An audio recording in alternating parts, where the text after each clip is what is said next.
grita aqui, luz, câmera.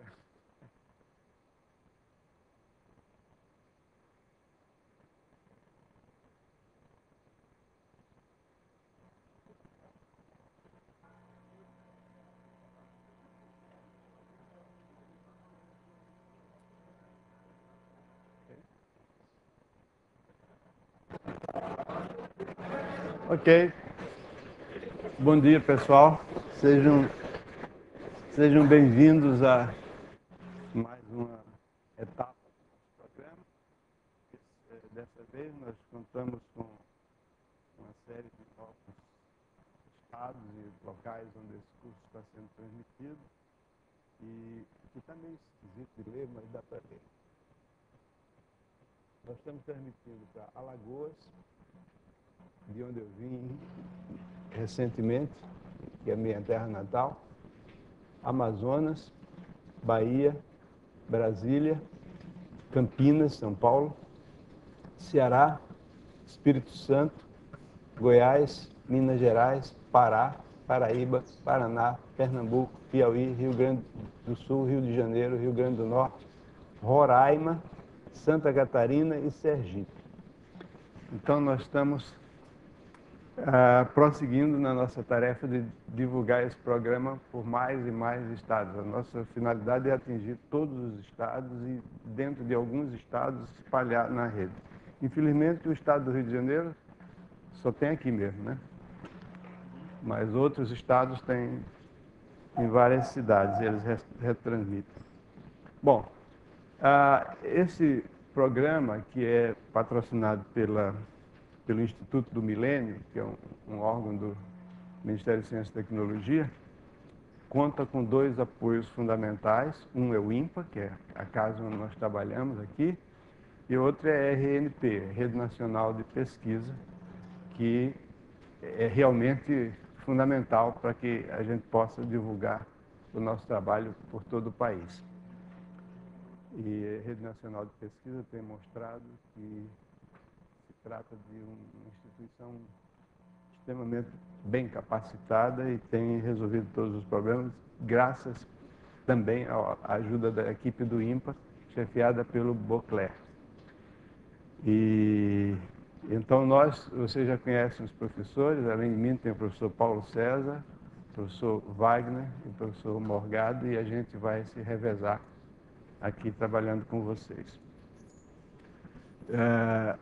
Na última reunião que nós fizemos, junto com todos os representantes dos estados, ficou decidido que nós íamos retomar o processo de rever todo o programa do ensino médio, outra vez, porque temos novos participantes, de modo que é como se fosse um curso que todo ano o professor dá a mesma matéria, sempre, às vezes de modo diferente.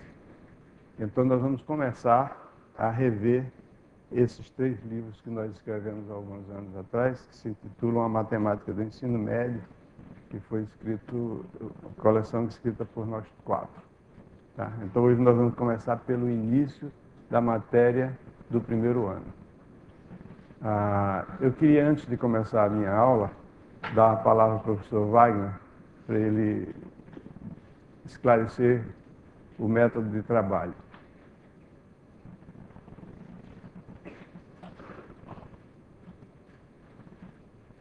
Bom dia a todos.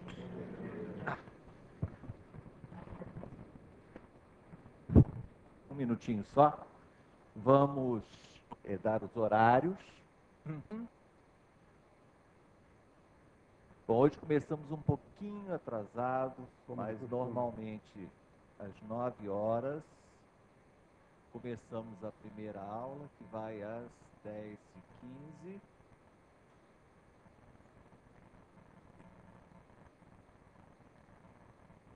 Depois das 10h45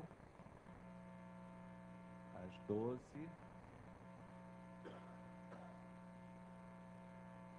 segunda aula.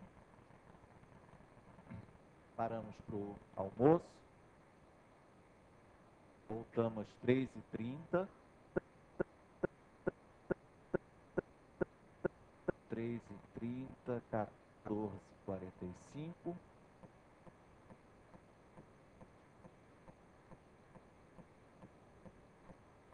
Após o almoço, em todos os pontos onde essa transmissão atinge, os alunos, professores e alunos são divididos em grupos e, nesse horário, vão tentar discutir e obter as soluções dos exercícios propostos nas 2 primeiras aulas do dia.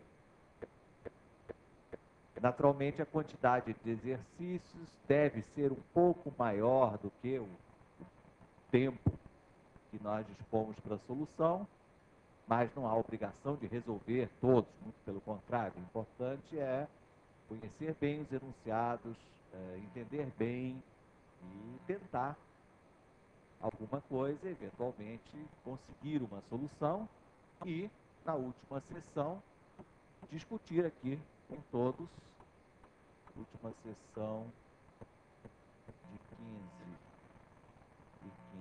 às 16h30, voltamos todos ao auditório principal para a discussão dos exercícios. Essa última sessão é possivelmente a mais importante do dia, onde vocês vão tomar o nosso lugar aqui e vão escolher que exercício pretendem resolver e discutir com todos. Além disso, durante qualquer aula, perguntas podem ser feitas, elas chegam aqui a esta mesa, o professor que estiver dando a aula toma contato com a pergunta e responderá imediatamente ou não, se ela for realmente pertinente ao assunto da aula. Se ele preferir não responder, esta pergunta, então, será aguardada para o dia de sexta-feira, onde, então, toda manhã será dedicada às respostas das perguntas que vocês fizerem durante a semana. Então, pensem nisso também, durante todas as aulas, para formular perguntas, não só sobre os temas tratados, mas sobre qualquer outro tema que quiserem, sobre ensino, por exemplo. Né? Então, o que vocês quiserem discutir conosco aqui e com o Brasil inteiro, né, participando simultaneamente, pensem nas perguntas e, assim que quiserem, os do Rio de Janeiro depositem as perguntas por escrito aqui na mesa e os outros estados enviem para nós as perguntas. Nós vamos reuni-los para a resposta e discussão da sexta-feira. Acho que é isso, portanto.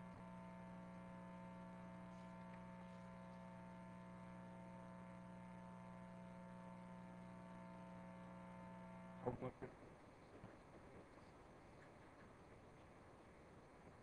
Bom,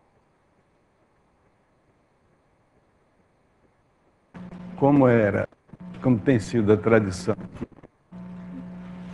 eu começo essas aulas, né? Eu estou relutantemente dando essa aula, porque eu não queria dar essa aula. Mas, de qualquer modo, preferia dar outra, mas coube-me essa tarefa. Bom, a ideia é o seguinte, como eu disse, nós vamos rever aqui a matéria do ensino médio. Trabalhar no ensino médio é uma tarefa muito ingrata para o professor, porque ele tem a obrigação de tratar de assuntos que não são inteiramente triviais e, em geral, a audiência que ele enfrenta não está à altura desses assuntos. Ele tem grande dificuldade para preencher certas lacunas fundamentais, básicas. Né? Mas é preciso que o professor ele tenha uma noção mais ou menos clara da relevância de certos tópicos que ele tem que dar durante o curso. A matéria do ensino médio, os 3 anos do ensino médio, ela foi escolhida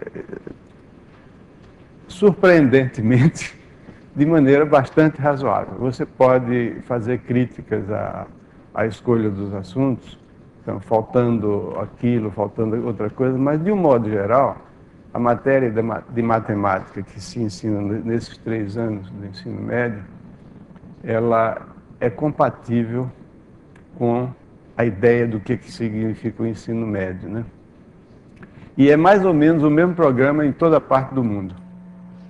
Toda parte do mundo, é mais ou menos a mesma coisa. Pequenas variações, em alguns países os livros didáticos são de tipos diferentes, são livros para turmas diferentes, porque existem diferentes tipos de ensino médio. No Brasil, infelizmente, só há um tipo de ensino médio. Existe o ensino profissionalizante, mas esse não é separado do ensino médio, ele é conjunto com o ensino médio, né?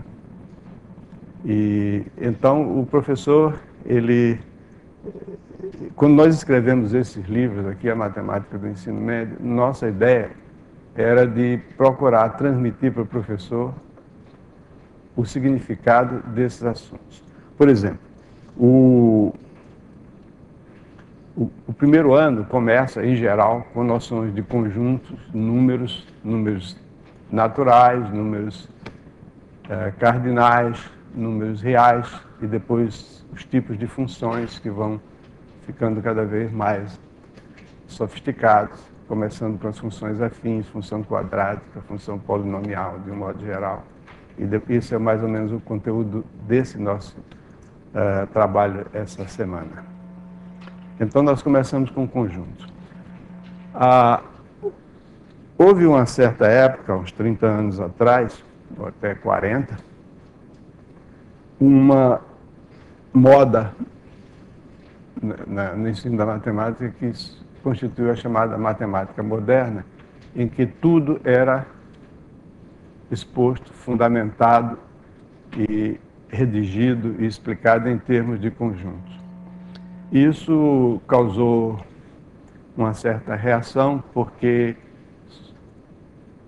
a ênfase exagerada nos assuntos, no formalismo abstrato, não é realmente a melhor maneira de se ensinar matemática.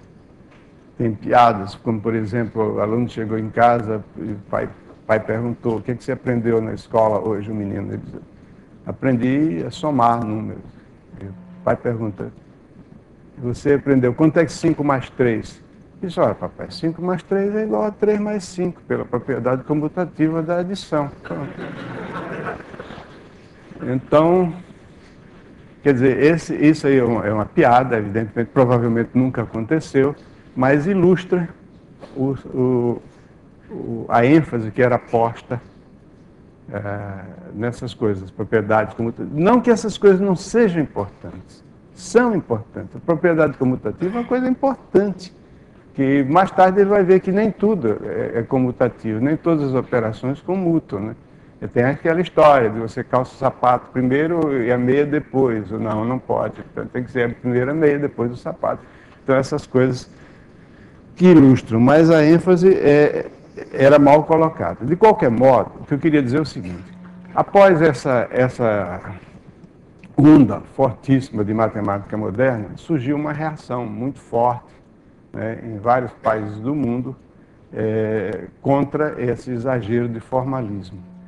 E como sempre ocorre nessas reações, o pêndulo passa de um extremo para o outro, e quando o lugar correto é no meio. As oscilações devem ser as menores possíveis.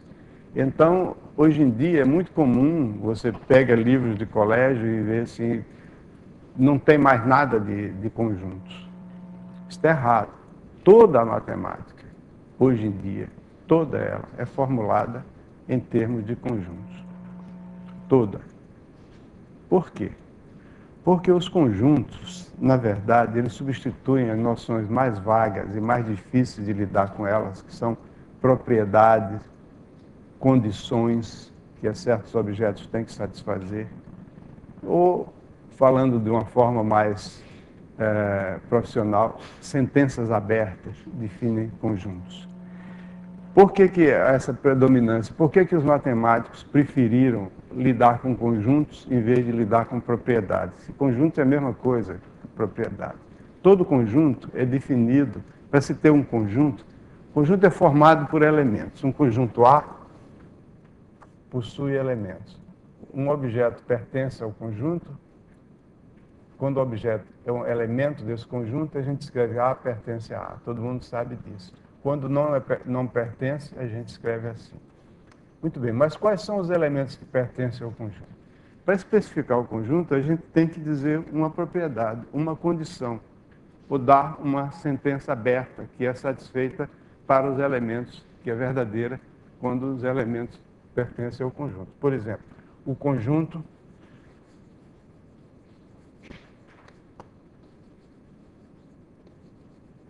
dos números pares. Aí a propriedade que caracteriza os elementos desse conjunto é que sejam números inteiros e, segundo, que eles sejam divisíveis por 2. Quer dizer, então, se P for o conjunto dos números pares, a gente escreve assim: P é o conjunto, essa é a notação tradicional para conjunto, de todos os números N pertencentes ao conjunto dos números inteiros. Evidentemente, aqui, quando a gente fala em números pares, a gente está se referindo a números inteiros. Não há necessidade de dizer isso. Tais que N igual a 2K, onde K é um inteiro. Então, a propriedade de ser o dobro de outro inteiro caracteriza o conjunto. Isso aqui é uma propriedade.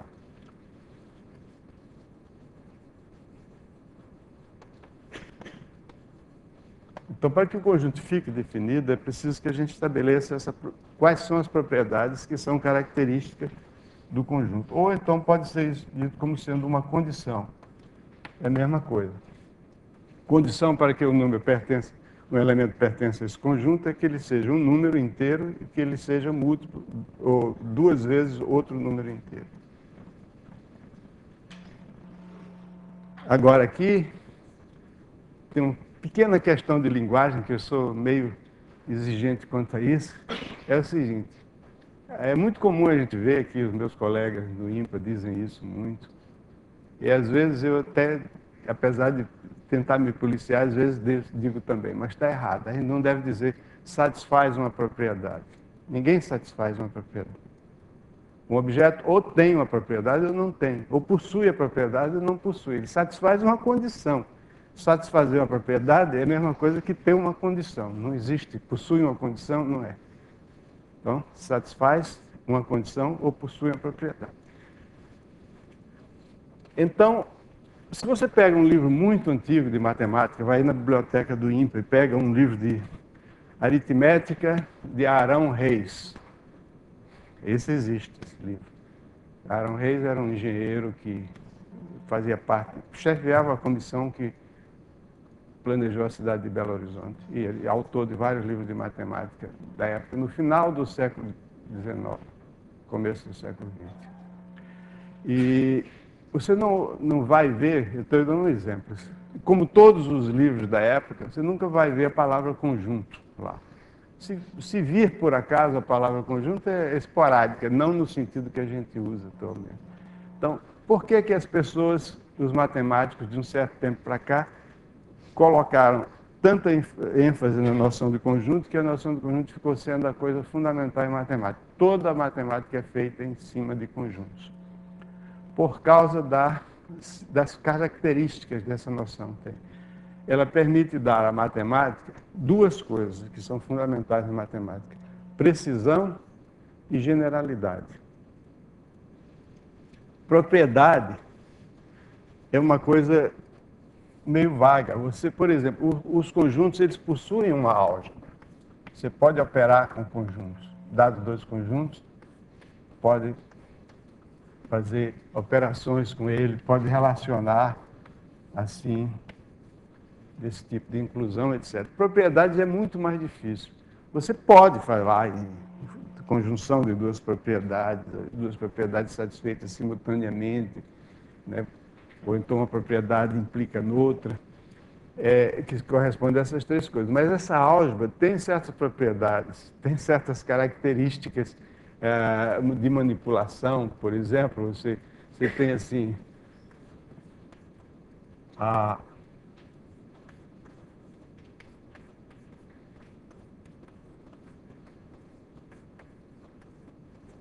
ou então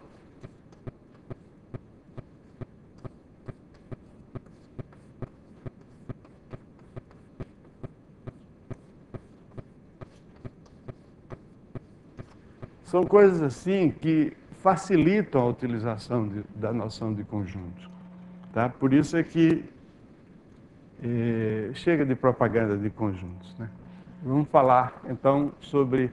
Eu quis apenas justificar para vocês duas afirmações. Primeiro, é que conjunto é uma noção fundamental na matemática. Toda a matemática hoje em dia é formulada em termos de conjunto. Segundo, é que existe uma razão para isso. A razão para isso, fundamental, é que, embora o conjunto, a noção de conjunto possa ser, e foi durante milênios, não utilizada no desenvolvimento da matemática, a sua introdução provocou um grande impacto positivo, porque os conjuntos dispõem de operações e relações, possuem uma álgebra extremamente simples, que aliás até tem o nome álgebra de Boole, né? Que facilitam o seu emprego e justificam a sua importância. Na verdade, estendendo um pouquinho mais sobre isso, todos os raciocínios de natureza lógica que se utilizam na matemática, eles são passíveis de serem interpretados como relação entre conjuntos. Por exemplo, a implicação lógica.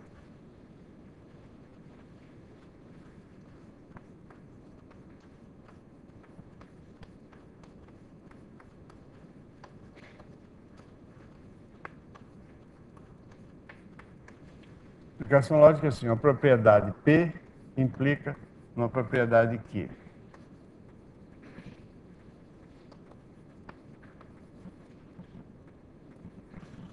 P e Q são propriedades que implicam.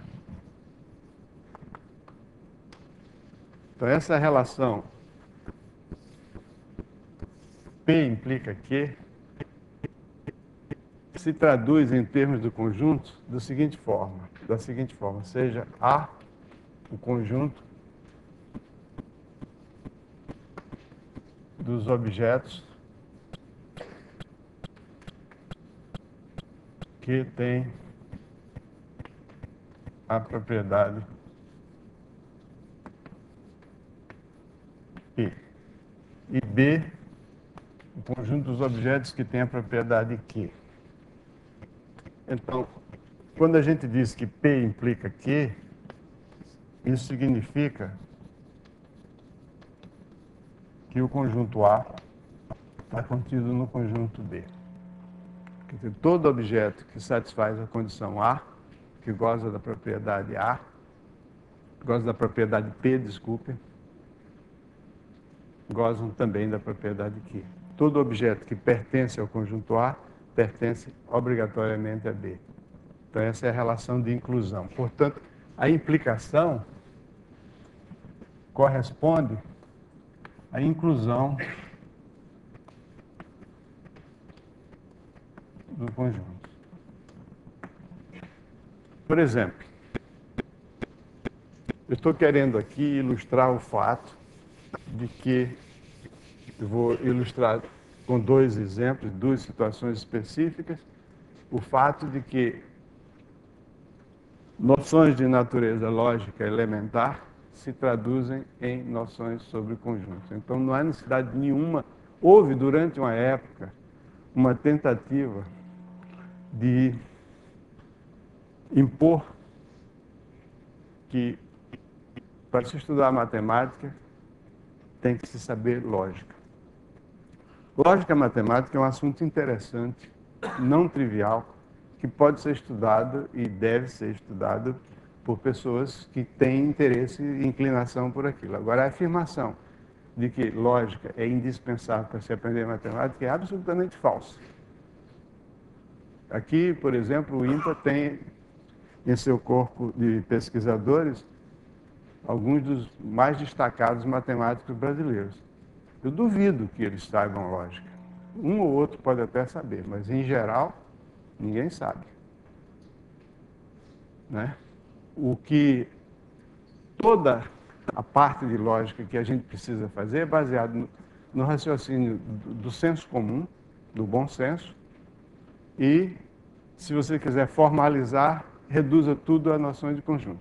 A noção mais importante que prevalece no estudo de matemática é a noção de implicação lógica, e implicação significa inclusão entre conjuntos.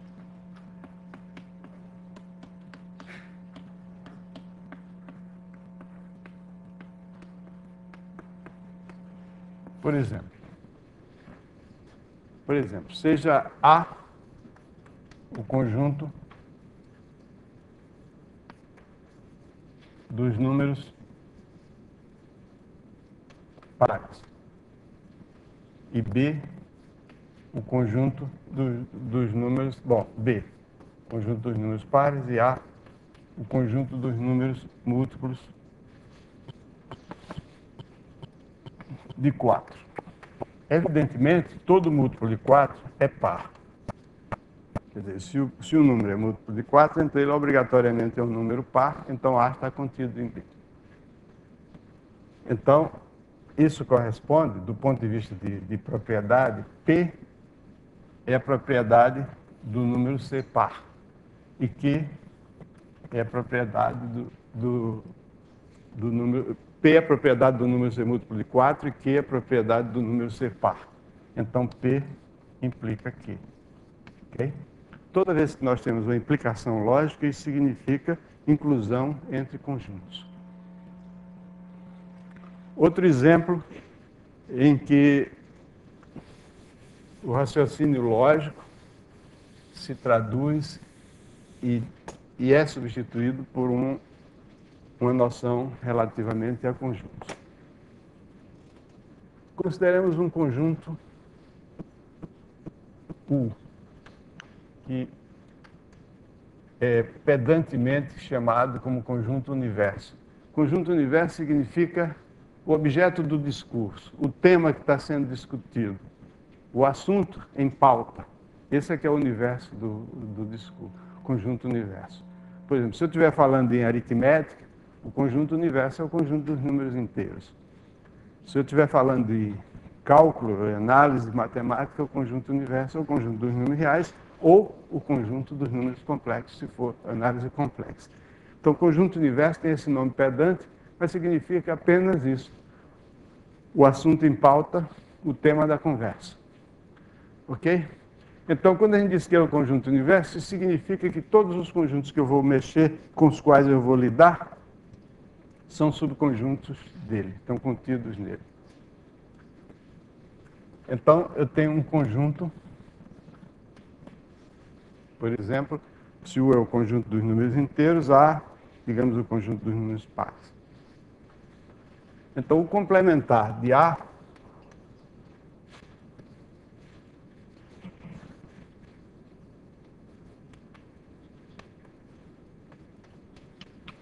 é o conjunto de todos os objetos do universo que não pertencem a A.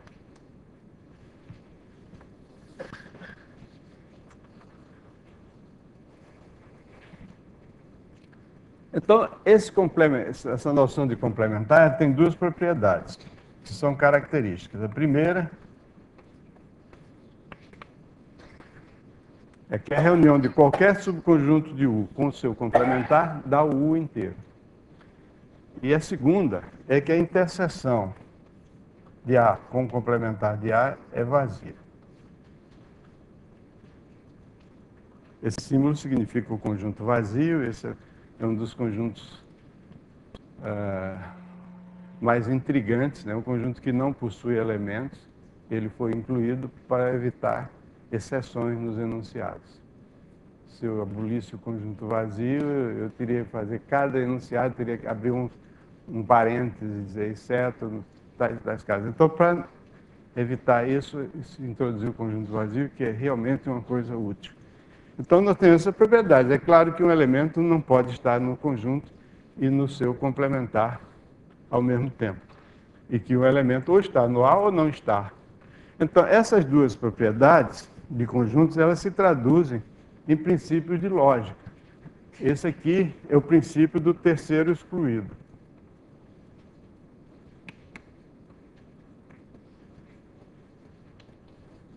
Terceiro excluído quer dizer, não existe terceira possibilidade. Uma coisa ou é ou não é. Quer dizer, um objeto, um elemento do conjunto 1, ou está em A ou não está. E o segundo chama-se o princípio da não contradição.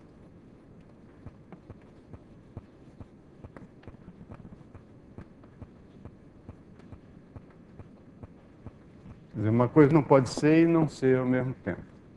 Então, essas noções lógicas são mais exemplos de situações em que as noções lógicas se traduzem por noções relativas a conjuntos. Outra coisa também é o fato seguinte: se um conjunto A está contido no conjunto B, isso é a mesma coisa que dizer que o complementar de B está contido no complementar de A. Se todo elemento de A está em B, então se um elemento não está em B, não pode estar em A. Okay? Isso aqui corresponde ao seguinte fato: se eu quero provar que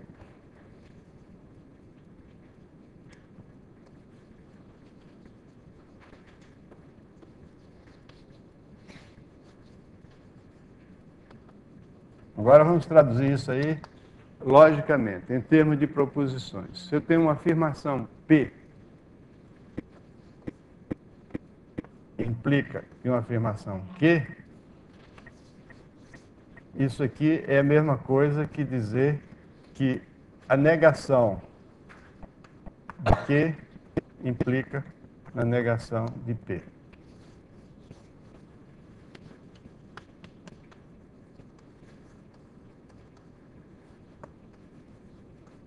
E aqui nós estamos diante de um conceito, de uma noção que costuma causar erros e é preciso a gente treinar os alunos para que não cometam esses erros. Eles têm a tendência natural de confundir negação com contrário. Por exemplo, o contrário de preto é branco, o contrário de alto é baixo. Mas a negação de preto não é branco. A negação de preto é qualquer cor que não seja preto. O contrário de alto não é baixo. Existem coisas que não são nem altas nem baixas. Quer dizer, o contrário de alto é que não é alto. Embora essa noção de alto seja uma noção muito, muito vaga. Então, exemplo. Isso é o que se chama a contrapositiva.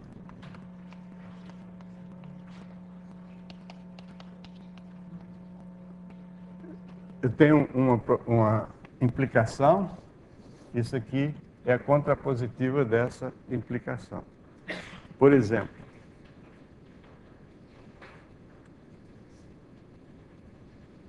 às vezes, bom, vamos ver um exemplo assim. Todo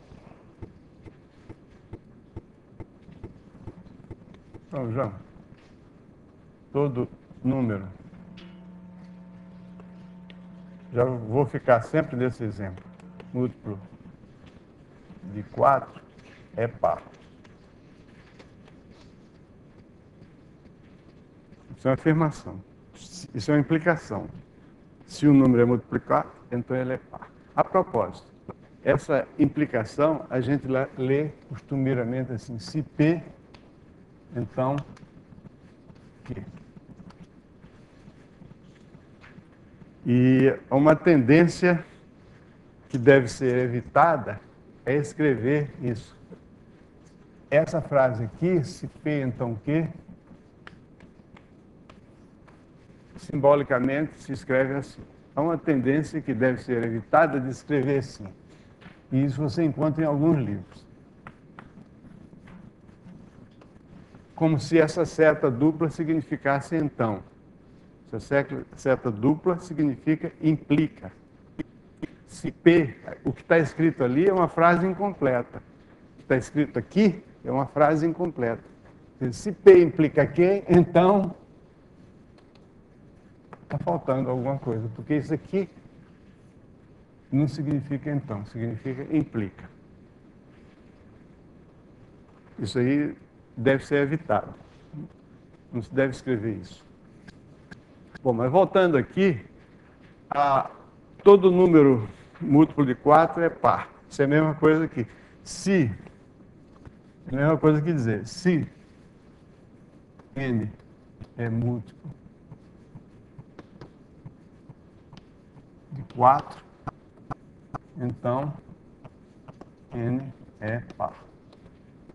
Isso é uma afirmação. A contrapositiva disso é a seguinte: se n não é par, então n não é múltiplo de 4. Essas duas afirmações dizem exatamente a mesma coisa, só que com palavras diferentes. Em matemática, é muito comum a gente encontrar situações em que é preferível tratar da contrapositiva de uma proposição do que tratar com a proposição. Isso é encontrado quando se tem situações em que os conceitos são definidos por meio de negações. Por exemplo, o que são duas retas paralelas no plano? Duas retas paralelas num plano são duas retas distintas que não têm ponto em comum. Aliás, não precisa dizer distintas. Eu estou dizendo distinta porque existe também uma coisa que eu me insurjo contra ela, que é de dizer que há duas retas paralelas coincidentes. Isso não existe. Duas retas paralelas coincidentes é uma reta só. Retas paralelas são retas que estão no mesmo plano e que não têm ponto em comum. Então, a noção de paralela, de retas paralelas, é definida por meio de uma negação. Duas retas são paralelas quando não tem ponto em comum.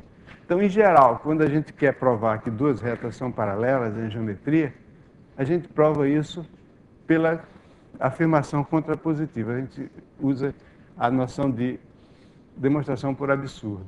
Por exemplo, supor que eu tenho essas duas retas, são duas retas distintas e são paralelas a uma terceira reta. Digamos R, S e T.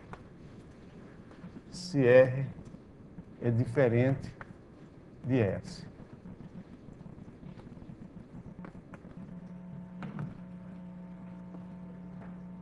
Que R é paralela a T e S é paralela a T, então isso aqui é a hipótese. Então, R é paralela a S. Isso é uma implicação lógica. Se duas retas distintas são paralelas a uma terceira, então elas são paralelas entre si. Isso é um teorema de geometria. E a maneira de demonstrar esse teorema é usar a contrapositiva dessa afirmação, que é o seguinte: se R e S não forem paralelas, então elas não podem ser paralelas simultaneamente a uma terceira reta T.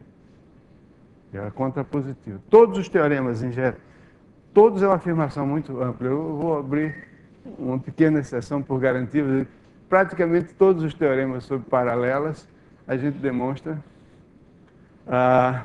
por contradição. Existe exceção, sim, é quando a gente usa o teorema de Tales para provar que duas retas são paralelas. Mas aí a gente está usando a recíproca do teorema de Tales, que também é demonstrada por contradição, por absurdo. Então, isso aqui, a contrapositiva dessa afirmação, isso aqui é a proposição P, isso aqui é a proposição Q. A proposição P é a seguinte: R e S são retas distintas paralelas a T. E a proposição Q é R é paralela a S. Então, a gente quer provar que P implica Q. Isso quer dizer, duas retas paralelas a uma terceira são paralelas entre si. Então, para provar isso, a gente prova que Q' implica em P'. Q' é a negação de Q, P' é a negação de P. Quer dizer, se duas retas não são paralelas, então elas não podem ser paralelas a uma terceira. Então, para provar, a demonstração é a seguinte: se elas não forem paralelas, então elas se encontram, já que elas são distintas, não são paralelas, então elas se encontram num único ponto. Então, se elas se encontram nesse único ponto, elas não podem ser ambas paralelas a T, porque se eu teria por um ponto duas paralelas a uma mesma reta, o que contradiz o chamado postulado de Euclides. Tá certo? Bom, então isso aí são situações em que eu procurei ilustrar para vocês, no breve período de tempo que me é concedido, dar para vocês uma ideia de como é que o conceito de conjunto e a inclusão entre conjuntos, as operações entre conjuntos se traduzem em situações de raciocínio lógico. Isso aqui está explicado com certa paciência no livro, no primeiro capítulo do livro A Matemática do Ensino Médio.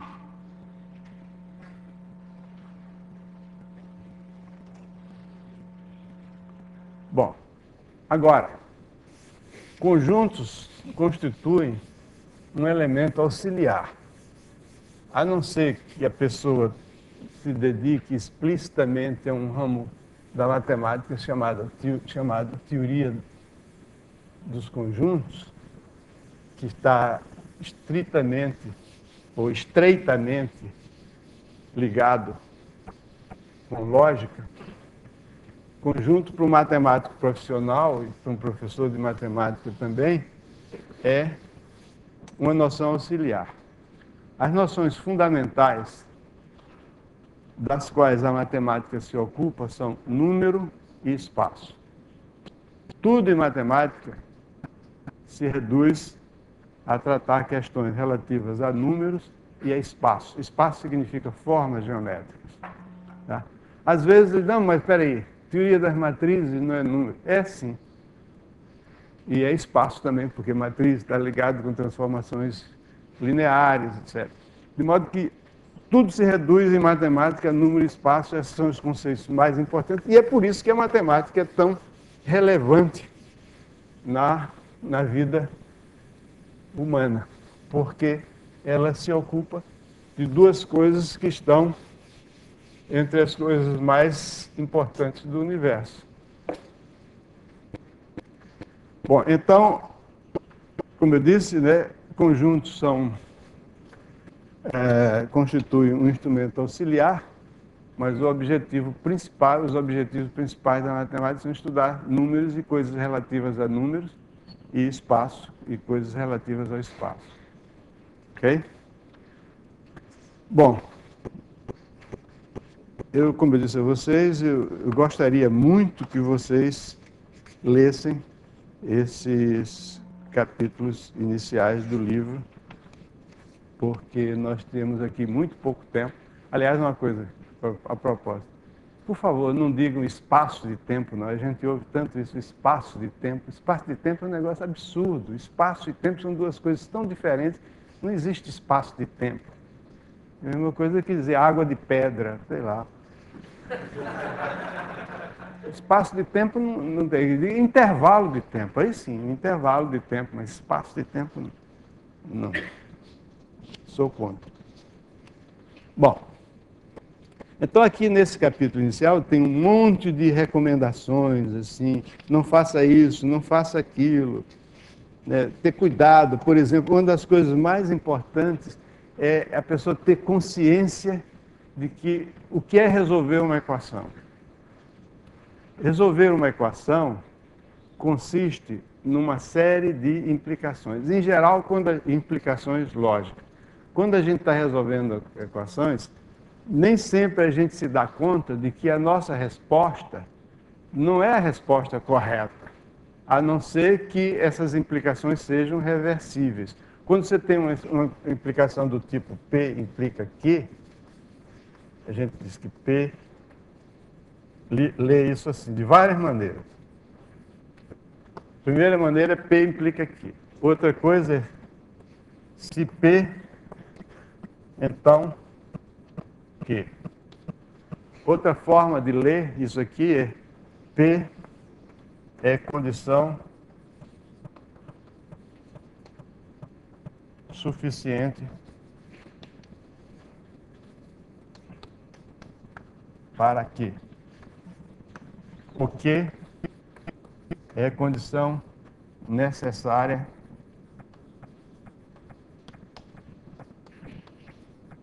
para P. Bom, o que eu estava dizendo é o seguinte: quando nós resolvemos uma equação, o que nós estamos fazendo é estabelecer uma cadeia de implicações. Por exemplo, vamos supor que eu queira resolver, no âmbito dos números reais, a equação x2 mais 1 igual a zero. É claro, essa equação, todos nós sabemos, não tem solução real, mas vamos supor que eu, ingenuamente, resolver essa equação. Então eu pego e digo, se x2 mais 1 for igual a zero, então, multiplicando ambos os membros por x2 menos 1, eu fico com x4 menos 1 igual a zero. Eu multipliquei ambos os membros por x2 menos 1. Isso aqui é uma implicação. Quer dizer, x2 mais 1 igual a zero implica que x4 menos 1 é igual a zero. Mas x4 menos 1 igual a zero implica que x4 é igual a 1. Quantos de nós realmente fazemos isso conscientemente? A gente não faz. A gente pega x2 mais 1 igual a zero, multiplica e tal, vai fazendo as contas e não se dá conta de que nós estamos fazendo uma série de implicações lógicas. Então, se x4 é igual a 1, então x só pode ser igual a mais ou menos 1, portanto, x pertence ao conjunto dos números menos 1 e mais 1. Então, a gente chega e conclui erroneamente que isso aqui é o conjunto verdade da equação, o que é falso. E onde é que está o erro? O erro está no fato de que eu não me dei conta de que eu estava fazendo uma série de implicações cujo resumo é o seguinte: se x2 mais 1, se x2 mais 1 for igual a zero, isso implica que x é um dos elementos desse conjunto. Isso está absolutamente certo. Está absolutamente certo. Se x for um número real, se x for um número real, tal que x2 mais 1 for igual a zero, então o x tem que pertencer ao conjunto dos elementos mais 1 menos 1. Isso está errado? Não. Absolutamente certo. O que estaria errado seria eu dizer o seguinte, que se x, a recíproca está errada. Se x está nesse conjunto, então x é uma solução daquela equação. Isso é falso. O que eu fiz aqui é matematicamente correto, insofismável. Só que a pessoa precisa saber o que é que eu fiz e o que é que eu não fiz. E quando a gente resolve equações, a gente instintivamente aceita que essas implicações podem ser revertidas, o que nem sempre é verdade. Por exemplo, nesse caso aqui, x2 mais 1 igual a zero implica que x4 menos 1 igual a zero.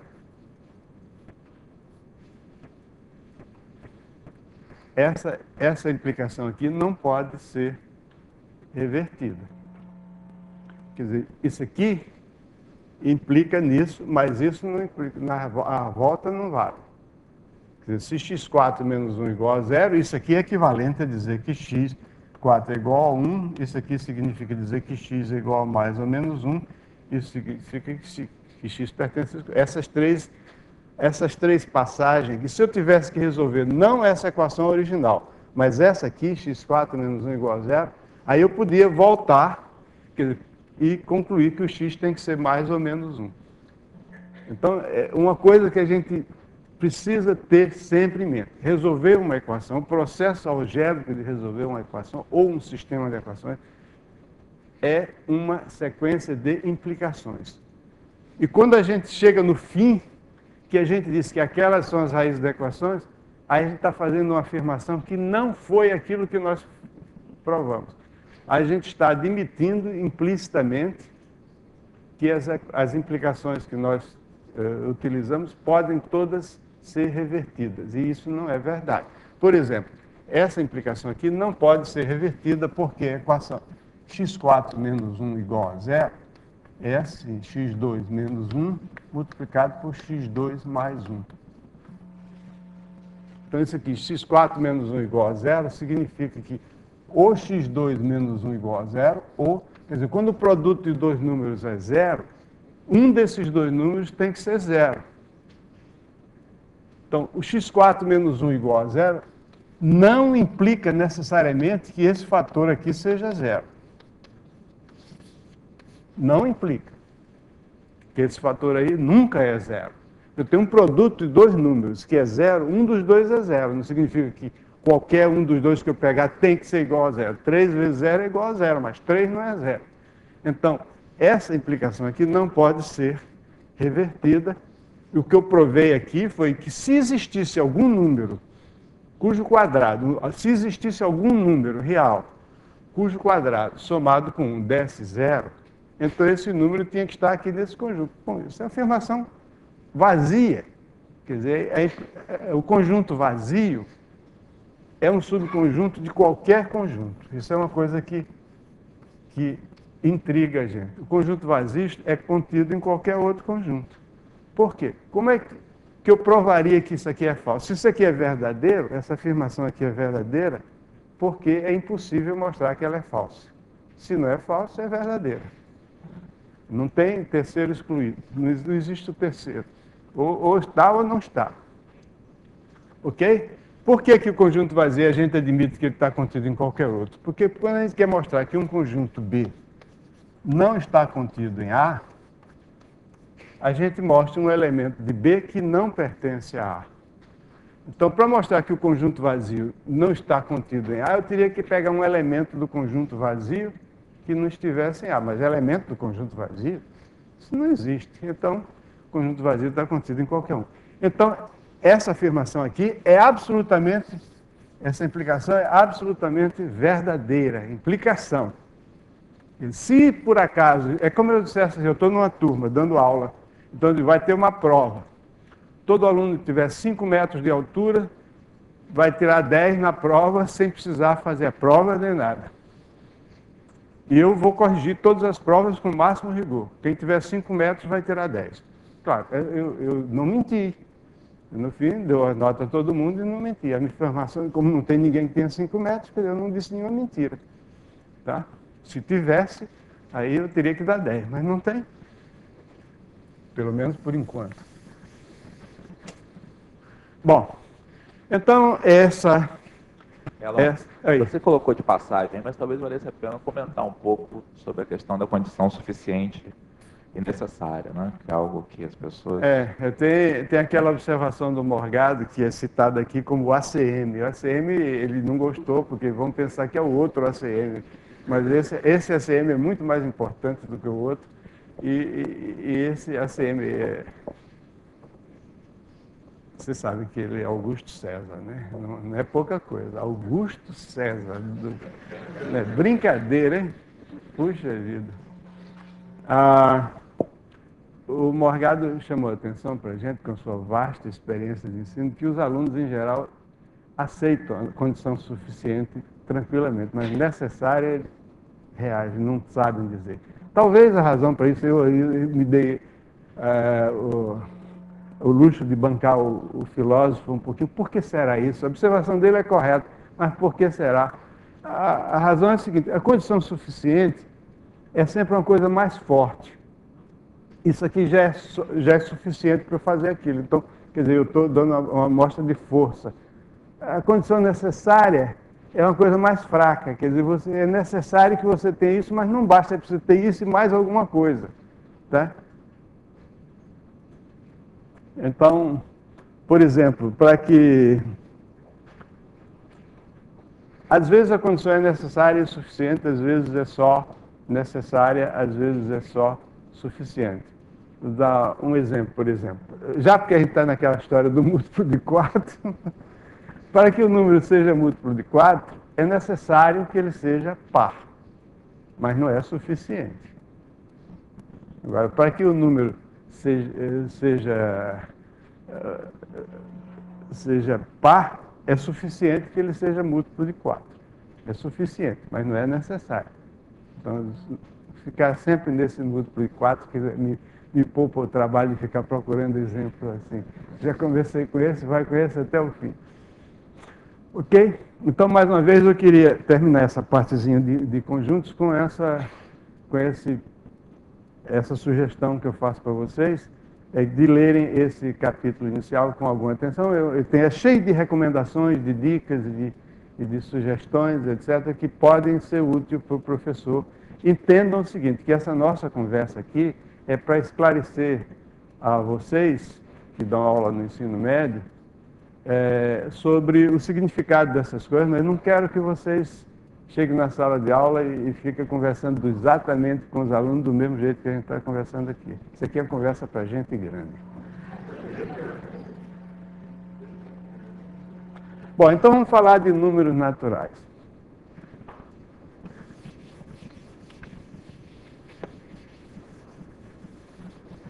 Bom, números em geral.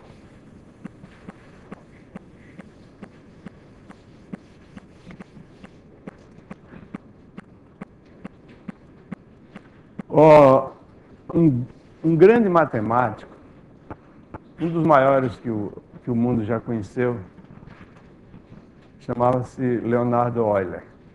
Ele está entre os grandes matemáticos, entre os 4 maiores matemáticos de todos os tempos. E ele é uma pessoa extraordinária por vários motivos. Ele, primeiro, foi o matemático que mais escreveu até hoje, assim, em trabalhos originais. As obras completas do Euler estão aqui na biblioteca do INPA, ocupam um estante inteirinho. E ainda não acabaram de publicar todas as obras dele. Bom, ele viveu há 320 anos atrás, morreu há 321 anos atrás. Ele escreveu um livro, ele não só ele era um grande matemático, ele ganhou um prêmio aos 18, 19 anos, num concurso feito na França sobre a melhor forma de fazer o mastro de um navio à vela, um navio de grandes proporções. Quero esclarecer que ele era suíço, ele nunca tinha visto um navio na vida dele. Ele ganhou o prêmio sobre a construção de velas de navios, de mastros de navios. Bom, ele não só ele era um grande matemático, extraordinário, mas ele também tinha preocupação de explicar direitinho as coisas que ele fazia. Nem todo matemático tem essa preocupação. Por exemplo, outro grande matemático, chamado Gauss, Carl Friedrich Gauss, diz o seguinte, que quando você constrói um edifício, você retira os andaimes. Não deixa os andaimes lá, você retira tudo, a pessoa vê só o edifício bonito. O que ele quis dizer com isso é que quando você faz um trabalho matemático, você não tem obrigação nenhuma de explicar para o leitor por que você chegou nesse ponto e por que você fez assim e não de outro jeito. Né? Ele que se dane, ele está aqui, é assim, está certo e pronto. Mas Euler não era assim. Euler, ele gostava de explicar por que E ele escreveu um livro fabuloso chamado Elementos de Álgebra, que ele escreveu esse livro em alemão, depois foi traduzido. Ele era suíço, mas ele morou a maior parte da vida dele na Rússia, mas ele dava aula em alemão, porque ele não sei se ele sabia russo, provavelmente sabia, que era a língua dele. Ele escreveu esse livro chamado Os Elementos de Álgebra. Tem tradução para o inglês, é um livro... Quase todos os livros de álgebra devem alguma coisa a ele. É esse livro aí. Então, esse livro tem aqui na biblioteca do INPA, e eu tive a curiosidade de olhar como é que ele define número.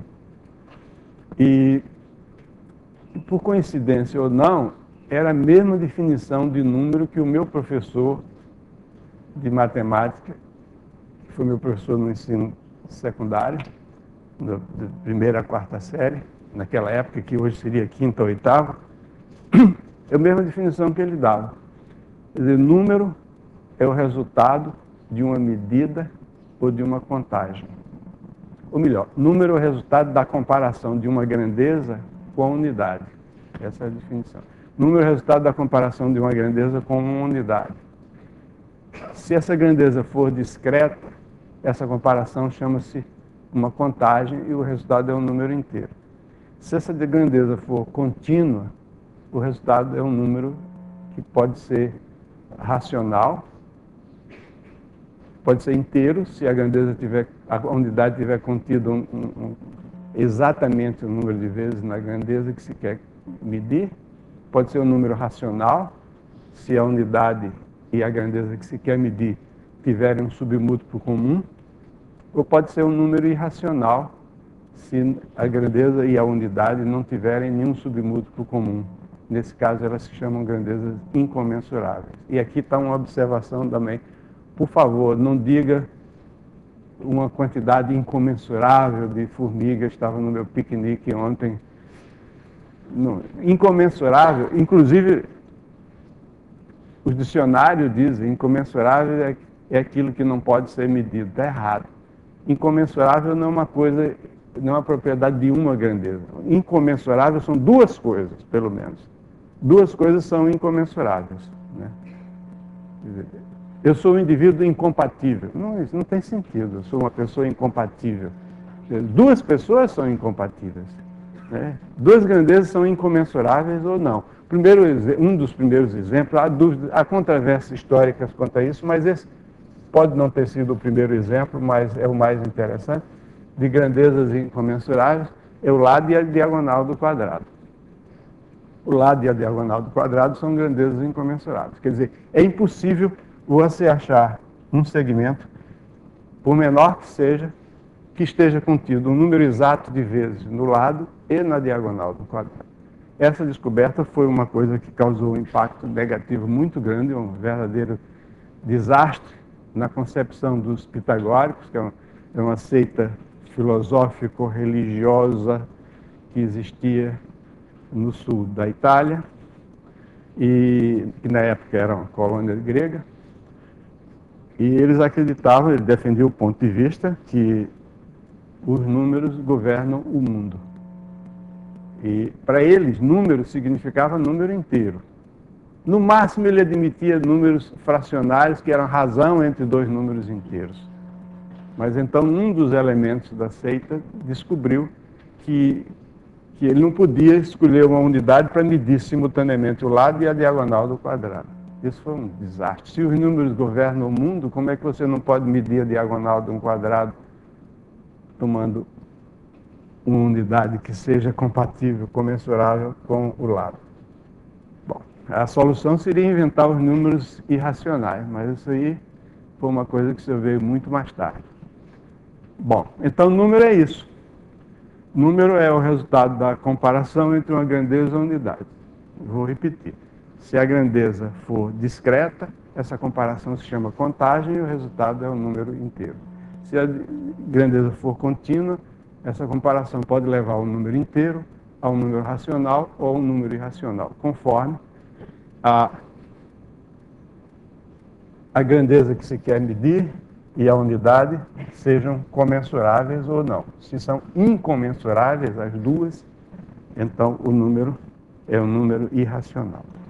Bom, mas nós vamos tratar aqui dos números naturais. Os números naturais surgiram muito antes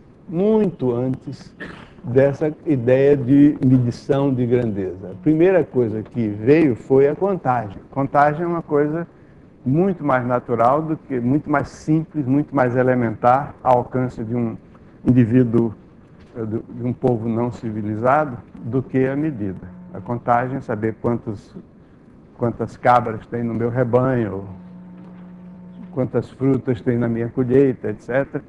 E os povos primitivos tudo indica que levaram algum tempo para passar de 3. Contavam 1, 2, 3, tanto que a palavra 3, em francês, por exemplo, você tem trois, é 3. E muito, é tré. Então, palavras que têm, obviamente, a mesma origem. Demasiado, 3. Quer dizer, mais do que 3 já era muito. Em inglês, por exemplo, three e thrice. Thrice significa 3 vezes, mas significa excessivamente. Quer dizer, os antepassados dos nossos amigos britânicos, eles contavam 1, 2, thrice, demais. É como once, é 1, twice, twice é 2, e thrice é demasiado. Então, os franceses e ingleses só contavam até aí. Então, levou...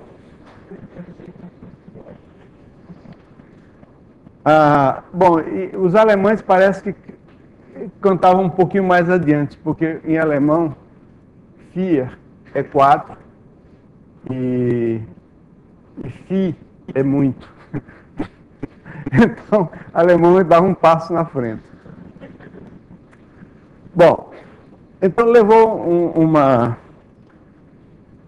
um espaço de tempo muito grande. O que é isso? Um espaço de tempo, não. Levou muito... Eu disse de propósito, né? Tá bom, eu já vi que a minha credibilidade está muito baixa.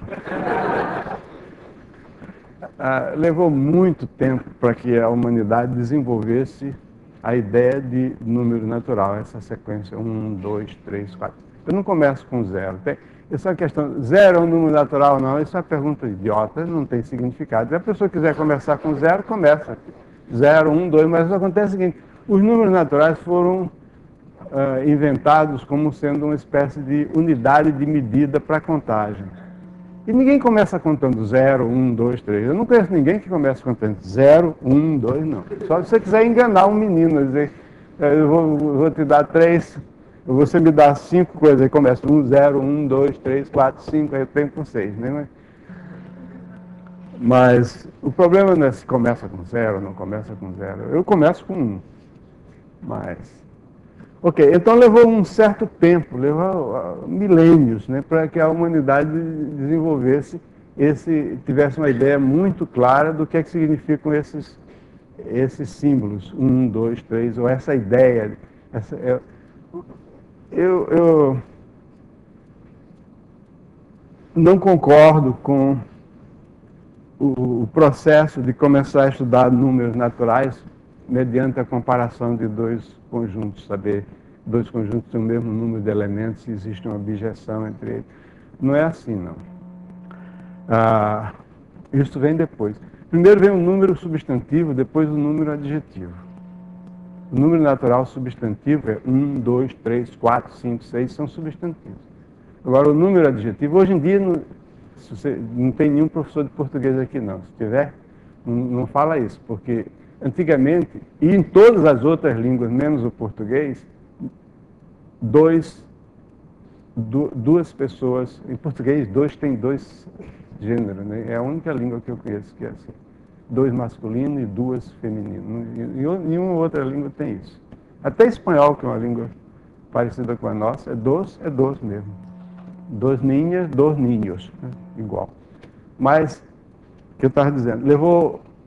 o que eu quero dizer é o seguinte, 3 pessoas, o 3 aí é um adjetivo. Hoje em dia, os gramáticos inventaram na língua portuguesa que existe um negócio chamado numeral. Quando eu estudei na escola, 2 meninos, 3 pessoas, 5 casas, eram adjetivos, chamavam adjetivos numerais, mas eram adjetivos porque eu estava modificando um substantivo. Mas tem 2 substantivos, que é o número 2, que não é 2 nada, é ele, 2, entende? Então, é substantivo. Então, nós vamos tratar aqui dos números naturais como substantivos. Eu já passei da aula, né? Fica um pouco, começou atrasado. Né? Ele é sempre bonzinho, né? Entende? Quer dizer, os números como substantivos. É um conjunto, esse conjunto aqui. conjunto dos números naturais. 1, 2, 3, etc. O que é isso? Realmente. Isso é uma pergunta filosófica, não é uma pergunta matemática. Matematicamente, os números naturais são descritos mediante um certo número de propriedades. Basicamente, a ideia central da coisa é a seguinte: é uma sequência que você tem um começo, que é o número 1, e depois cada objeto dessa sequência tem um seguinte. Se fosse, por exemplo, as frações, não tem seguinte. Qual é o seguinte de 3/4? Não tem. Mas os números naturais, depois do 3, tem um que vem depois, que é o 4, e está acabado. Não tem nada no meio. Então, coube a um matemático italiano chamado Giuseppe Peano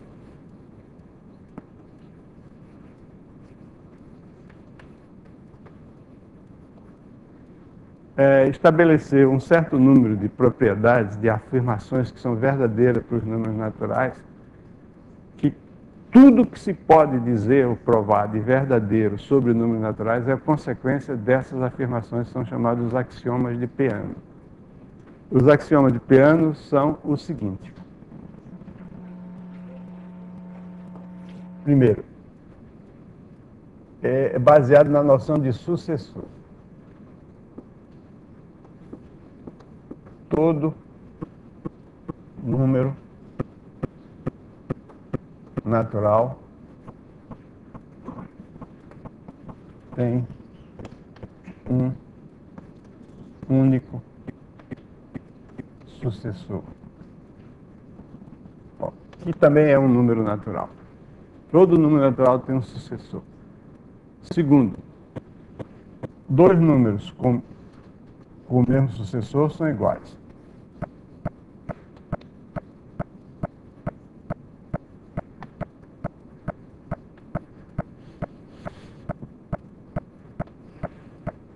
Ou seja, números diferentes têm sucessores diferentes. Eu estou usando aqui a contrapositiva. Quer dizer, números diferentes. Você não pode ter números diferentes com o mesmo sucessor. Tem sucessores diferentes. Terceiro, existe um único número natural chamado 1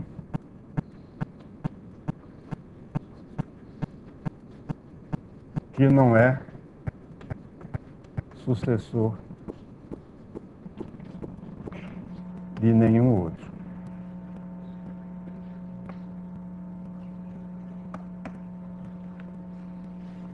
Isso aí é uma peculiaridade da língua portuguesa, duas peculiaridades da língua portuguesa, que são desagradáveis às vezes, mas a gente se acostuma a lidar com elas, que é o seguinte: primeiro, a palavra em português é ambígua, né? O francês também tem essa dificuldade. Em inglês, não. É o one, é o número. E é artigo indefinido. O aqui não é o número 1, não. Esse daqui é uma coisa, esse aqui é outra. Esse aqui é isso aqui é o one. O francês também tem esse mesmo problema. O espanhol também. Em alemão, não, porque o alemão bota um S no fim do ein, é esse daqui. E esse daqui em alemão é eins. Põe um S no fim para diferenciar. Bom, e outra dificuldade, outra peculiaridade da língua portuguesa é que a gente põe duas negações, e duas negações não significam afirmação. Em inglês, é péssimo, mau gosto você usar duas negações. Dupla negação, não existe nenhum. Em inglês seria existe nenhum, mas em português ninguém diz isso. Ou não existe algum. Às vezes, quando eu estou escrevendo meus livros, eu digo, elemento algum existe.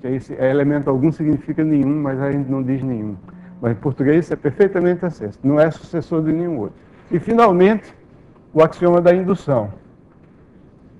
Se um conjunto, eu vou usar a notação, se um conjunto de números naturais, aqui significa um conjunto de números naturais,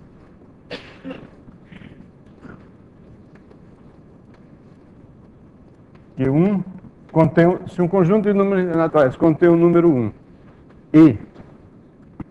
e qualquer n pertencente a x implica que o sucessor de n pertence a x, então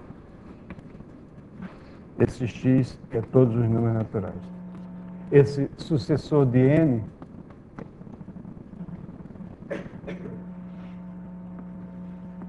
isso que eu estou escrevendo assim. Então, esse axioma aqui é chamado do axioma da indução. Ele é a base de todo o processo de demonstração a respeito de números naturais. Isso quer dizer, ele significa o seguinte: se eu começo do 1, existe um 1 que não é sucessor de nenhum outro. Então, eu tenho 1. Aí depois eu tomo o sucessor de 1. O sucessor de 1 a gente tem um nome para ele, a gente chama de 2. Depois tem o sucessor de 2, também tem um nome, a gente chama de 3. Se eu continuar tomando o sucessor de cada número, tomando mais o sucessor, etc., nem todos eles têm nome. Os números muito grandes não têm nome, né? Mas, de qualquer modo, quer dizer assim, se eu continuar tomando o sucessor, eu acabo com todos os números naturais. Qualquer conjunto que contém o 1 e contém o sucessor de todos os seus elementos coincide com o conjunto de todos os números naturais. Na aula seguinte, o Morgado vai dar uma série de questões que se resolvem utilizando esse axioma aqui, que se chama o axioma da indução. E o que é importante saber é que isso foi uma inspiração, resultado de uma inspiração genial do Peano, que era um matemático fantástico e tinha coisas muito interessantes na vida dele.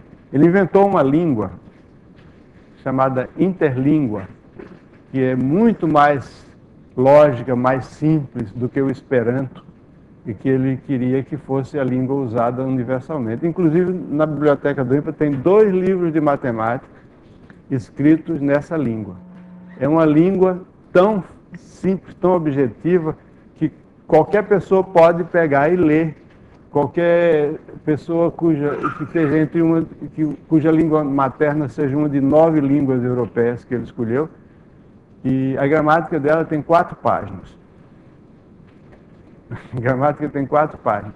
E ele passou os últimos 20 anos da vida dele fazendo palestras, divulgando sobre essa língua. Não colou, não. A humanidade não é racional. Bom, amanhã a gente continua o bate-papo. O Wagner está dizendo que a gente volta às 10 para as 11.